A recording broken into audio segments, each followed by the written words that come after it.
바후림에 있는 베냐민 사람 게라의 아들 시므이가 급히 유다 사람과 함께 다윗 왕을 맞으러 내려올 때에 베냐민 사람 1000명이 그와 함께하고 사울 집안의 종 시바도 그의 아들 15과 종 20명과 더불어 그와 함께하여 요단강을 밟고 건너 왕 앞으로 나오니라.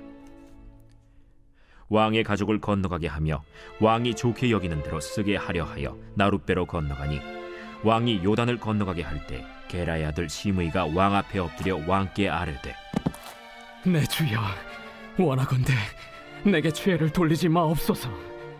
내 주 왕께서 예루살렘에서 나오시던 날에 종의 패역한 일을 기억하지 마시오며 왕의 마음에 두지 마옵소서. 왕의 종 내가 범죄한 줄 아옵기에 오늘 요셉에 온 족속 중 내가 먼저 내려와서 내 주 왕을 영접하나이다. 스루야의 아들 아비새가 대답하여 이르되 시므이가 여호와의 기름 부으신 자를 저주하였으니 그로 말미암아 죽어야 마땅하지 아니하니이까. 다윗이 이르되 스루야의 아들들아, 내가 너희와 무슨 상관이 있기에 너희가 오늘 나의 원수가 되느냐? 오늘 어찌하여 이스라엘 가운데에서 사람을 죽이겠느냐? 내가 오늘 이스라엘의 왕이 된 것을 내가 알지 못하리요. 하고 왕이 시므이에게 이르되 내가 죽지 아니하리라. 하고 그에게 맹세하니라. 사울의 손자 무비보셋이 내려와 왕을 맞으니 그는 왕이 떠난 날부터 평안히 돌아오는 날까지 그의 발을 맵시내지 아니하며 그의 수염을 깎지 아니하며 옷을 빨지 아니하였더라. 예루살렘에서 와서 왕을 맞을 때 왕이 그에게 물어 이르되 무미보셋이여, 내가 어찌하여 나와 함께 가지 아니하였더냐? 내 주 왕이여, 왕의 종인 나는 다리를 절므로 내 나귀의 안장을 지워 그 위에 타고 왕과 함께 가려 하였더니 내 종이 나를 속이고 종인 나를 내 주 왕께 모함하였나이다. 내 주 왕께서는 하나님의 사자와 같으시니 왕의 처분대로 하옵소서. 내 아버지의 온 집이 내 주 왕 앞에서는 다만 죽을 사람이 되지 아니하였나이까. 그러나 종을 왕의 상에서 음식 먹는 자 가운데에 두셨사오니 내게 아직 무슨 공의가 있어서 다시 왕께 부르짖을 수 있사오리이까. 내가 어찌하여 또 내 일을 말하느냐? 내가 이르노니 너는 시바와 밭을 나누라. 무비보셋이 왕께 아뢰되 내 주 왕께서 평안히 왕궁에 돌아오시게 되었으니 그로 그 전부를 차지하게 하옵소서. 길르앗 사람 바르실레가 왕이 요단을 건너가게 하려고 로글림에서 내려와 함께 요단에 이르니 바르실레는 매우 늙어 나이가 80세라. 그는 큰 부자이므로 왕이 마하나임에 머물 때에 그가 왕을 공궤하였더라. 왕이 바르실레에게 이르되 너는 나와 함께 건너가자. 예루살렘에서 내가 너를 공궤하리라. 내 생명의 날이 얼마나 있어 없기에 어찌 왕과 함께 예루살렘으로 올라가리이까. 내 나이가 이제 80세라 어떻게 좋고 흉한 것을 분간할 수 있사오며 음식의 맛을 알 수 있사오리이까. 이 종이 어떻게 다시 노래하는 남자나 여인의 소리를 알아들을 수 있사오리이까. 어찌하여 종이 내 주 왕께 아직도 누를 끼치리이까. 당신의 종은 왕을 모시고 요단을 건너려는 것뿐이거늘 왕께서 어찌하여 이 같은 상으로 내게 갚으려 하시나이까. 청하건대 당신의 종을 돌려보내옵소서. 내가 내 고향 부모의 묘 곁에서 죽으려 하나이다. 그러나 왕의 종 기맘이 여기 있사오니 청하건대 그가 내 주 왕과 함께 건너가게 하시옵고 왕의 처분대로 그에게 베푸소서. 김함이 나와 함께 건너가리니 나는 내가 좋아하는 대로 그에게 베풀겠고 또 내가 내게 구하는 것은 다 너를 위하여 시행하리라. 백성이 다 요단을 건너매 왕도 건너가서 왕이 바르실레에게 입을 맞추고 그에게 복을 비니 그가 자기 곳으로 돌아가니라. 할렐루야. 오늘 저는 다윗의 일관적인 판단이라는 제목으로 은혜를 나누고자 합니다. 다윗은 압살롬 사후에 얽힌 관계들을 정리한 후에요. 예루살렘으로 귀환을 추진합니다. 그러자 이전에 다윗을 대적했던 자들이 굉장히 급해진 거예요. 만약 다윗이 배신자들을 전부 처벌하는 그런 포지션을 취했다면은 결상전했겠죠.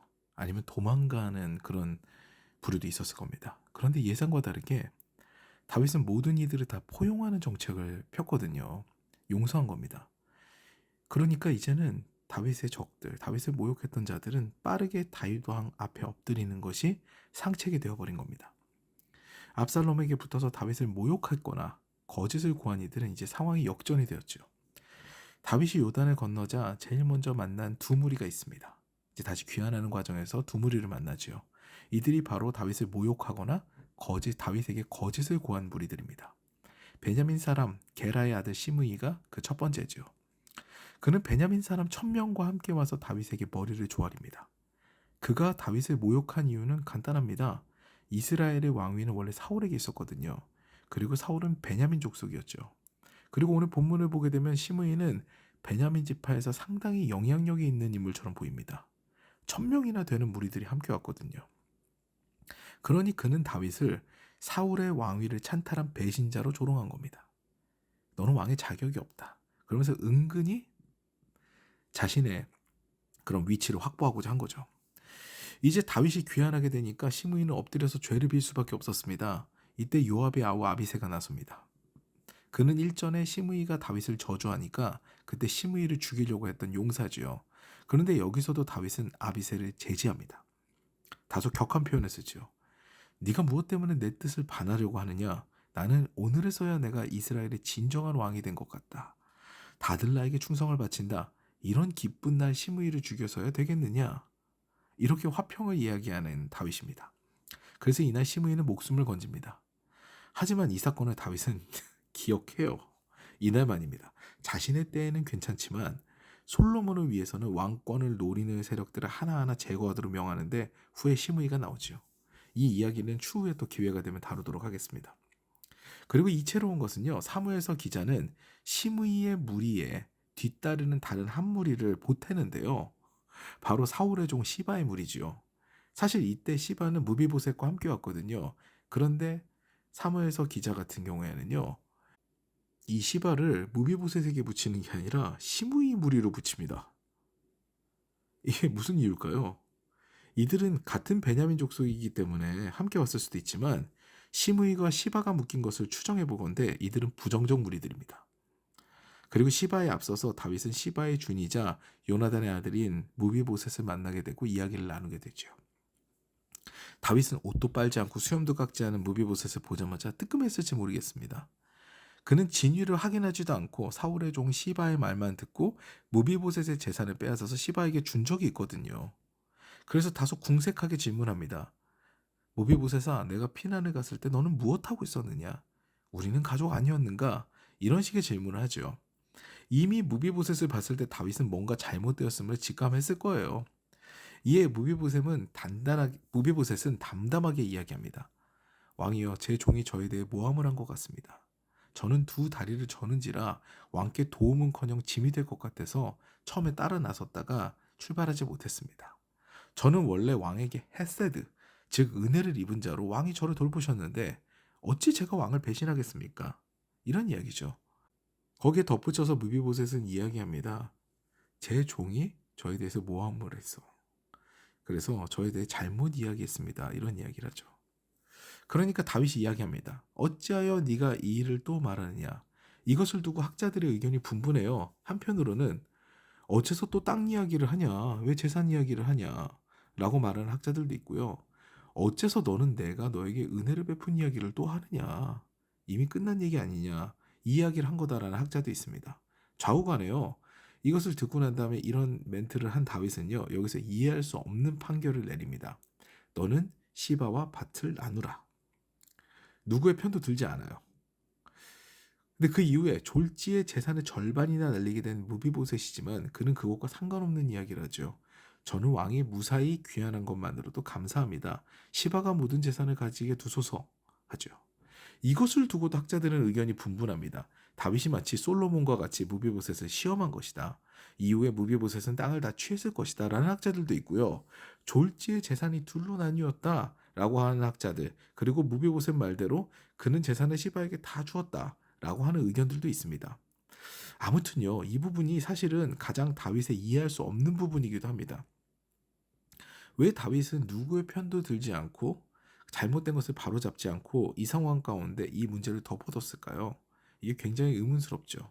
그런데요, 여러분, 지금 이 사건이 있기 이전의 다윗의 모습을 보면요, 이것은 상당히 일관적인 다윗의 모습으로 보여요. 잘 보세요. 다윗은 자신의 편에게도 자신에게 반역한 이들에게도 동일한 헤세드, 즉 은혜를 베풉니다.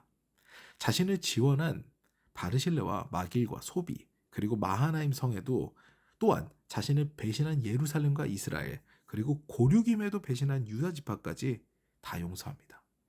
적의 사령관인 아마사를 군대 장관으로 임명한 것과 심지어 자신을 저주한 시므이도 용서한 다윗은요, 이제 또 다른 문제의 판단의 문제 가운데 맞닥뜨리게 된 거예요. 그 상황이 된 거예요. 바로 시바의 거짓말과 무비보셋의 해명이라는 사건을 만나게 된 거죠.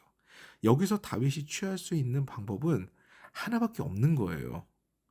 이제 시바에게서 다시 땅을 빼앗게 됐고 너 거짓말했지라고 규정을 해버리면 시바는 처벌을 받는 겁니다.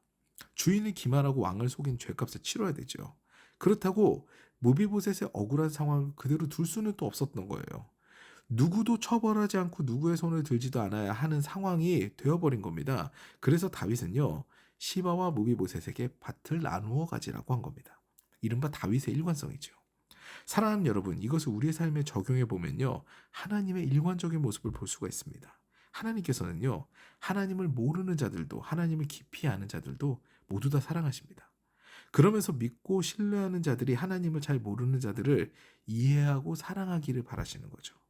바로 무비보셋의 태도입니다. 저는 왕께 은혜를 입었으니 괜찮습니다. 이것을 우리의 언어로 바꿔볼까요? 저는 하나님께 구원을 입은 몸이니 괜찮습니다. 주님만으로 충분합니다. 이것이 우리의 신앙 고백이 되어야 할 것입니다. 여러분, 주님을 믿다 보면요, 때로는 손해를 본 것 같은 삶이 도래할 때가 있습니다. 그런데 진정 은혜를 아는 자는요, 그 손해를 갚아달라고 주님께 바락바락 때를 쓰는 것이 아니라 이미 받은 은혜를 족한 줄로 알고요, 다른 이들도 사랑하시는 그 주님의 마음을 이해합니다. 그리고 기꺼이 희생하는 삶을 선택하게 되죠. 그런 진정한 그리스도인들을요, 하나님은 사랑하십니다. 무비보셋은요, 어떻게 보면 굉장히 불행한 사람이에요. 아비를 전쟁 가운데 잃었고요. 그런데다가 사고 가운데 자기는 두 다리를 절게 됐습니다. 그리고 자신은 몰락한 왕가의 자손으로 언제 죽을지 모르는 삶을 살았어야 되는 그런 불행한 사람이었어요. 그런데 그의 온유하고 순종적인 품성, 이 다윗을 향한 일관적인 충성은요, 그의 자손들에게까지 영향을 미치게 됩니다. 하나님 아시는 거죠. 그 품성을 아시는 거죠. 역대기서에 보면은요, 그의 자손은 매우 번창합니다. 다 용사로 크지요. 사울의 집안은 다 망했는데, 즉 몰락한 왕가의 자손으로는 무비보셋의 가문만 유일하게 복을 받습니다. 이같이 하나님의 마음을 조금이나마 알고 그대로 실천하는 삶, 그 삶을 살게 되면 하나님께서 기뻐하시고 사랑하시는 거죠. 그 이웃을 사랑하고 그 이웃을 위해 희생하는 삶을 살아감으로 주님께 칭찬받고 사랑받는 저와 여러분 되시기를 주님의 이름으로 축원합니다.